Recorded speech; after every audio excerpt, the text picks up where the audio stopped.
मैं Shilpi Singhal the radiant way school से आप सभी को नमस्कार।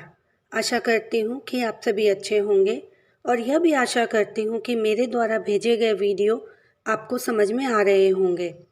जैसा कि हमने अपने पहले वीडियो वर्ण के बारे में पढ़ा था कि भाषा की सबसे छोटी इकाई जिसके टुकड़े नहीं किए जा सकते वर्ण कहलाती है। साथ ही वर्णमाला के स्वर और व्यंजन भी पढ़े कि वर्णों की क्रमबद्ध व्यवस्था को वर्णमाला कहते हैं। साथ ही अयोगवाह और आगत ध्वनियाँ भी पढ़ी। अब हम वर्णों के भेदों के बारे में पढ़ेंगे और समझेंगे, साथ ही लिखेंगे भी, क्योंकि हिंदी में लिखना ज़रूरी है, नहीं तो वाक्य बनाने में और मात्राओं को लिखने में सबसे अधिक गलतियाँ होती हैं। वर्ण और अक्षर एक कहलाएं, तोड़ो इनको तो टूट न पाएं, मिलकर ये तो शब्द बनाए, स्वर व्यंजन भेद कहलाएं। वर्णों के दो भेद होते हैं, पहला स्वर और दूसरा व्यंजन। पहला स्वर, जिन वर्णों का उच्चारण बिना किसी अन्य वर्ण की सहायता से किया जाता है उन्हें स्वर कहते हैं। स्वरों को बोलते समय हवा बिना किसी रुकावट के मुख से बाहर निकलती है। स्वरों की संख्या 11 होती है। अ आ इ ई उ ऊ री ए ए ओ औ। स्वर के 3 भेद होते हैं, या हम ऐसे कहें कि उच्चारण में लगने वाले समय के आधार पर स्वर के 3 भेद होते हैं। स्वर के 3 भेद, ह्रस्व स्वर, दीर्घ स्वर, प्लुत स्वर। पहला, ह्रस्व स्वर। ह्रस्व स्वर के उच्चारण पर विशेष ध्यान दीजिएगा, क्योंकि ह में एक छोटी तिरछी लाइन आपको दिख रही होगी, उसे र कहते हैं। तो यहाँ र पूरा होता है और ह आधा, इसलिए इसका उच्चारण ह्रस्व स्वर होता है। जिन स्वरों के उच्चारण में सबसे कम समय लगता है वे ह्रस्व स्वर कहलाते हैं। ये 4 होते हैं, अ इ उ री। दूसरा, दीर्घ स्वर। जिन स्वरों के उच्चारण में ह्रस्व स्वर से दुगना समय लगता है वे दीर्घ स्वर कहलाते हैं। दीर्घ स्वर 7 होते हैं, आ ई उ ए ओ औ। तीसरा, प्लुत स्वर। इनके उच्चारण में ह्रस्व और दीर्घ स्वरों के उच्चारण से तिगुना समय लगता है, उन्हें प्लुत स्वर कहते हैं। जैसे ओम, राम, इसमें प्लुत स्वर एक ही है। स्वर तथा उनकी मात्राएं।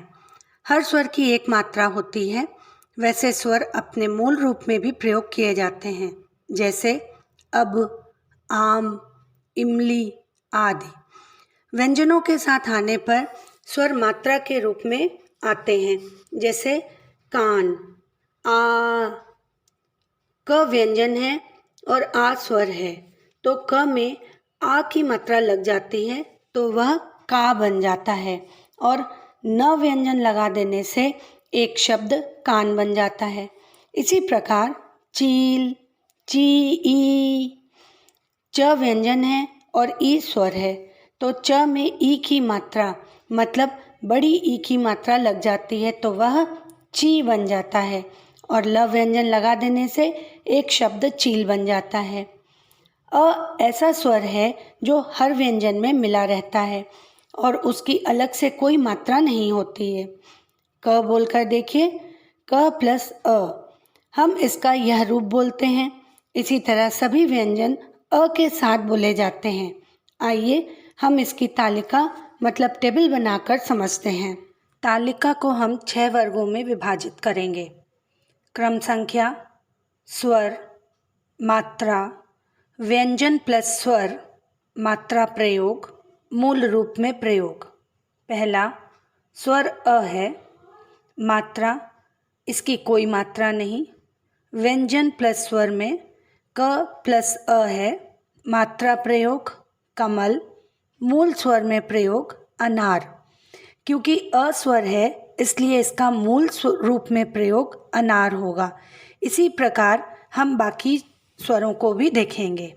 दूसरा, आ, मात्रा आ, क प्लस आ, कान, आम। तीसरा ई, छोटी ई की मात्रा क प्लस छोटी ई से किताब, इमली। चौथा बड़ी ई की मात्रा क प्लस बड़ी ई, कील, ईख।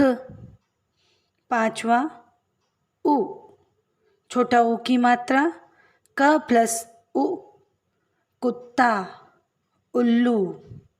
छठा ऊ, बड़ा ऊ की मात्रा क प्लस ऊ, कूप, ऊन।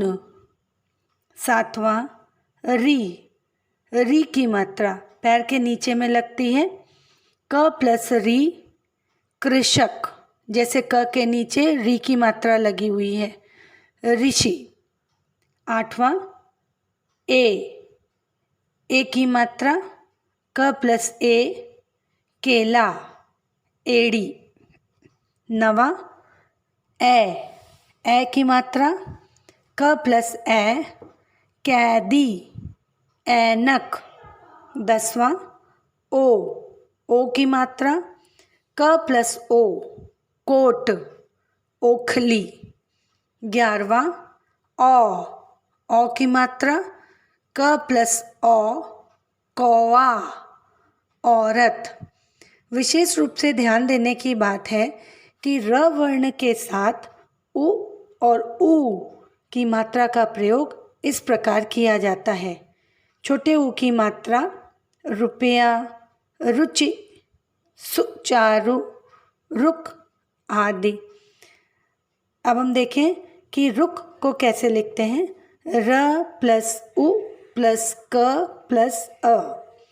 बड़ा ऊ की मात्रा रूप, रूठना, रूस, शुरू आदि।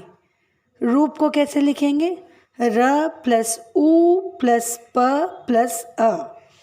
सभी व्यंजन अ की सहायता से बोले जाते हैं, जैसा कि मैंने आपको पहले बताया था।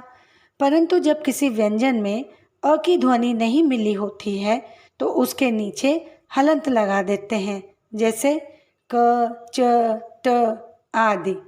व्यंजनों में अ लगाने पर उसके नीचे लगा हलंत हट जाता है, जैसे क, च, ट आदि। अब आप पूछेंगे कि ये हलंत क्या होता है, पूछेंगे ना, और उसके चिन्ह के बारे में भी आप जानना चाहेंगे ना। तो चलिए हम आपको हलंत के बारे में समझाते हैं। हलंत स्वर रहित व्यंजन का प्रयोग करते समय उसके नीचे एक तिरछी रेखा लगा दी जाती है, इसे हल चिन्ह कहते हैं। हल युक्त व्यंजन या शब्द को हलंत कहा जाता है, जैसे विद्या, अर्थात, महान। इसका प्रयोग हमें सबसे अधिक संस्कृत भाषा में देखने को मिलता है, जैसे पत्रम, फलम, पुस्तकम आदि।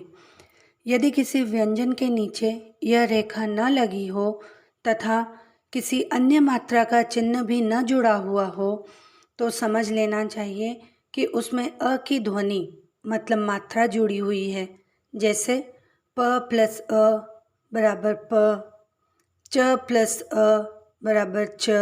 दूसरा व्यंजन। जिन वर्णों के उच्चारण के लिए स्वरों की सहायता ली जाती है वे व्यंजन कहलाते हैं। स्वरों के अभाव में व्यंजनों का उच्चारण नहीं किया जा सकता। हिंदी व्यंजन संख्या में 33 plus 2 plus 4 is equal to 39 होते हैं, मतलब 39 होते हैं। सभी व्यंजनों का उच्चारण एक जैसा नहीं होता है। व्यंजनों के उच्चारण में हमारे मुख के बहुत से अंग सहायता करते हैं, जैसे कंठ, तालु, मूर्धा, दंत, ओष्ठ आदि। व्यंजन के भेद। व्यंजन 3 प्रकार के होते हैं। पहला स्पर्श व्यंजन, दूसरा अंतस्थ व्यंजन, तीसरा ऊष्म व्यंजन। चलिए तो पहला देखते हैं, स्पर्श व्यंजन। स्पर्श व्यंजन वे व्यंजन हैं जिनके उच्चारण में हमारी जीभ मुंह के किसी हिस्से को छूती है, मतलब स्पर्श करती है, तथा हवा को थोड़ा रोक कर निकालती है। क से म तक के सारे व्यंजन इसी वर्ग में आते हैं। तो चलिए इसकी तालिका मतलब टेबल देखते हैं। वर्ग, व्यंजन, उच्चारण स्थान। क वर्ग, क ख ग घ अंग कंठ से बोला जाता है।